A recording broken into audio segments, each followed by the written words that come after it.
fait, la famille, c'est, la toute première société qu'on côtoie. C'est là qu'on découvre la jalousie, c'est là qu'on découvre l'amitié, la compétition et finalement, c'est ce qui nous constitue.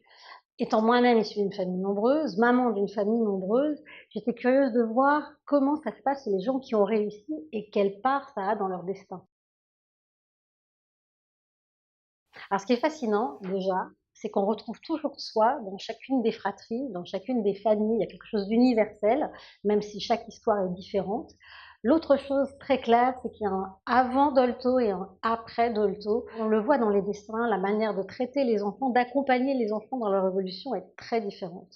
Et puis enfin, il y a une chose fondamentale, c'est que l'amour des parents, s'il n'est pas forcément présent, si les enfants ne sont pas forcément désirés, apparaît très vite quelle est la personne qui a pu remplacer, qui a pu permettre la résilience.